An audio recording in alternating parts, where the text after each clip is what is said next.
Hello friends, स्वागत है आपका एक बार फिर से आपके अपने लीगल चैनल सोच पर प्रहार में।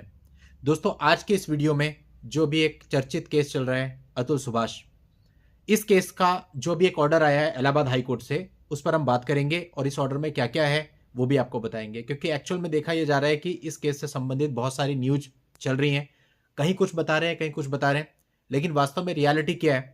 और चूंकि हम सब लोग तो मैट्रिमोनियल मैटर्स से जूझ रहे हैं और इन चीज़ों से जुड़े हुए हैं, तो हमारे लिए तो बहुत ज़रूरी है कि सच्चाई हमारे सामने आए, ताकि हम अपने केसेज में भी ऐसे स्ट्रेटेजीज बना सकें, हमें पता चल सके कि ऐसे केसेज में क्या होता है। तो दोस्तों, इलाहाबाद हाईकोर्ट का जो ऑर्डर है उसकी एक्सप्लेनेशन यहाँ पर इस वीडियो में हम करेंगे और देखेंगे कि इसके अंदर क्या क्या था। और डेफिनेटली जो लोग भी मैट्रिमोनियल विवादों से जूझ रहे हैं उन्हें भी काफ़ी कुछ सीखने को मिलेगा, मदद मिलेगी।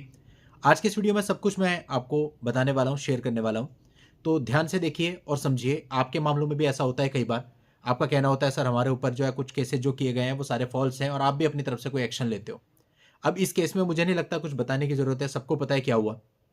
अब जब अतुल सुभाष जी ने आखिरी नोट लिखा, उसके अंदर बहुत सारे सीरियस एलिगेशन कुछ लोगों पर लगाए, जिनमें उनके इन लॉज थे, वाइफ थी, फैमिली कोर्ट जज थी, इसके अलावा उस कोर्ट का जो पेशगार था वो था।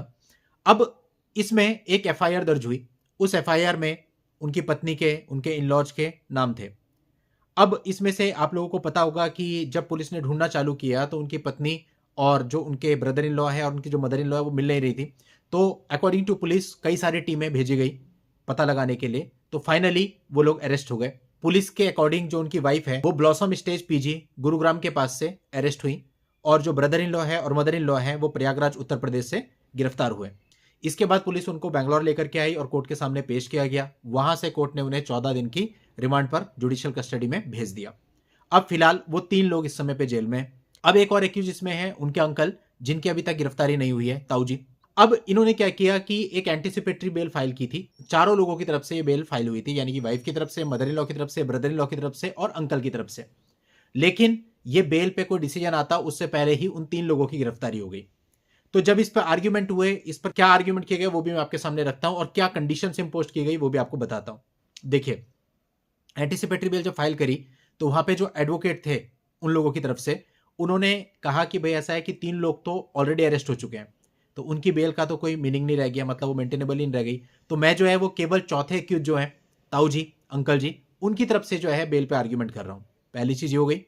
अब दोस्तों, यहाँ पे एंटीसिपेटरी बेल में वकील साहब के आर्ग्यूमेंट क्या थे। वकील साहब ने बोला कि भैया देखो, 3 लोगों की तो ऑलरेडी गिरफ्तारी हो चुकी है और जो चौथा पर्सन है इसकी भी गिरफ्तारी होने के चांसेस काफी ज्यादा है, इसलिए हम लोग एंटीसिपेटरी बेल इनकी मांग रहे हैं। अब पहला उन्होंने आर्ग्यूमेंट ये किया कि अभी जो गिरफ्तारी हो रही है ये उस आखिरी नोट और इसके अलावा जो वीडियो इंटरनेट पे वायरल हो रहा है उसके बेसिस पे हो रही है, केवल यही आधार है और कोई आधार नहीं है। सेकेंड, उन्होंने बोला कि ये जो ताऊ जी हैं ये सीनियर सिटीजन है, एज बहुत ज्यादा है, इनको काफी सारी हेल्थ इश्यूज भी हैं। अगला आर्ग्यूमेंट उनका था कि हेरेसमेंट और अबेटमेंट में फर्क होता है। अगर आप उस वीडियो को देखेंगे, आखिरी नोट को पढ़ेंगे, तो वहां पता चलता है कि उसको हेरेस किया गया, फॉल्स केसेस डाल करके और पैसे लिए गए। लेकिन हेरेसमेंट और अबेटमेंट दो अलग अलग चीजें होती हैं। और साथ ही अगर आप ये एंटीसिपेटरी बेल का जो ऑर्डर मैं आपसे शेयर करूंगा, आप इसको पढ़ेंगे तो उसमें ऐसा एलिगेशन है कि जो उनकी वाइफ थी वो 3 करोड़ रुपए तो एलिमनी की डिमांड कर रही थी और बच्चे को नहीं मिलवा रही थी, दिखा रही थी, और जब बच्चे को दिखाने के लिए कहा गया तो बच्चे को दिखाने की एवज में भी 30 लाख रुपए की मांग कर रही थी। अब दोस्तों, जो ताऊ जी थे, ताऊ जी की तरफ से यानी एक्यूज नंबर 4 की तरफ से जब ये सारे के सारे आर्ग्यूमेंट वकील साहब ने पेश करे, तो कोर्ट को लगा कि ठीक है, फिलहाल के लिए इनको एंटीसिपेटरी बेल ग्रांट की जानी चाहिए। लेकिन कोर्ट ने वहां पे कुछ कंडीशंस भी लगा दी। जैसे कि आपको पता होगा, एंटीसिपेटरी बेल में कोर्ट कुछ कंडीशन डाल सकता है, डाल देता है जनरली। तो यहाँ पे कंडीशन डाली गई कि जो अंकल है, जब भी पुलिस बुलाएगी उनको जाना होगा, उनको कॉपरेट करना होगा। सेकंड कंडीशन थी कि इस केस से जुड़े किसी भी व्यक्ति को थ्रेट नहीं करेंगे, किसी प्रकार से इन्फ्लुएंस नहीं करेंगे। और अगली जो कंडीशन डाली वो डाली कि वो विदाउट कोर्ट की परमिशन के इंडिया छोड़ के नहीं जा सकते, और अगर उनके पास उनका पासपोर्ट है तो वो एसपी साहब को, एसएसपी साहब के यहाँ पे जमा करवाएंगे। तो दोस्तों, इस प्रकार से उनको एंटीसिपेटरी बेल ग्रांट की गई और समय दिया गया, कुछ टाइम दिया गया, कुछ हफ्तों का, कि भाई इतने टाइम में आप कोर्ट के अंदर जाओ, अपना वर्जन रखो और जो भी आपको रिलीफ लेना है उसके लिए आप अपनी तरफ से जो भी पिटीशन वगैरह फाइल करना चाहते हो करो। अब दोस्तों, बात यह है कि अभी एंटीसिपेटरी बेल मिली, और देखो मैं आपको बताता भी हूं कि एंटीसिपेटरी बेल का मीनिंग केवल तभी तक है जब तक आप गिरफ्तार नहीं हुए। यदि आप गिरफ्तार ही हो गए तो एंटीसिपेटरी बेल का मीनिंग ही खत्म हो जाता है। अब बात सारी वही है कि ये सब हो जाएगा, जुडिशियल कस्टडी खत्म हो जाएगी, उसके बाद फिर बेल होगी, बेल के बाद ट्रायल चलेगा, ट्रायल के बाद क्या नतीजा आता है वो सारी चीजें देखी जाएंगी। बट ये एक इसमें बहुत बड़ी बात है कि अगर वो व्यक्ति खुद ही अपने वीडियो में सारी चीजें बता रहा है, खुद ही अपना नोट लिख रहा है अपने हाथ से, तो उसको क्यों ना कंसिडर किया जाए। तो मुझे लगता है कि आने वाले समय में, भी तो चलो इनिशियल स्टेज है, लेकिन आने वाले समय में जब ट्रायल चलेगा तो काफी चांसेज हैं इन लोगों के फंसने के, जिन लोगों पे भी उसने आरोप लगाए हैं, जिन लोगों के द्वारा उसने अबेटमेंट या हैरेसमेंट दिखाया है। तो एंटीसिपेटरी बेल तो नॉर्मल है, आपको भी पता है, जनरली मिल जाती है, लेकिन आगे जाकर के ट्रायल में जो सच्चाई होती है वो निकल के ही आती है। और अगर ये सच निकल के आता है कि इन्हीं लोगों की वजह से उस व्यक्ति की जान गई है, तो फिर दोस्तों ऐसे में आपको पता है कि इन सब का जीवन भी खराब होना तय है। और ऐसे में इसी बीच एक न्यूज और आ रही है कि जो अतुल सुभाष के फादर हैं, उन्होंने बच्चे की कस्टडी उनको दिए जाने के लिए भी प्ले की है। उन्होंने मुख्यमंत्री साहब से, प्रधानमंत्री साहब से और भी कई जगह गुहार लगाई है कि जो कस्टडी बच्चे की है वो उनको दे दी जाए। और जो अतुल सुभाष जी के भाई हैं, उन्होंने भी इस पे चिंता व्यक्त की है कि वो बच्चा कहां पर है, उन्हें उसके बारे में जानकारी दी जाए और उसकी कस्टडी दी जाए। तो अब कुल मिला के बात यह है कि पिता नहीं रहा और जो मां थी और बाकी घर वाले थे वो जेल में, बच्चे का क्या होगा। और वैसे भी अतुल का वीडियो अगर आपने देखा होगा तो उसमें उसने चिंता जताई थी कि मुझे शक है कि भाई जो बच्चा है इसका क्या होगा। और उसने ये रिक्वेस्ट भी करी थी, रिक्वेस्ट की फॉर्म में बोला था कि भाई ये बच्चा मेरे माँ बाप को दे देना, उसका लालन पालन बढ़िया से हो जाएगा। तो बात सारी यह है कि पूरी की पूरी फैमिली तो बिखर गई, आप किधर से किधर तक पकड़ लो, बचा क्या, कुछ भी नहीं बचा।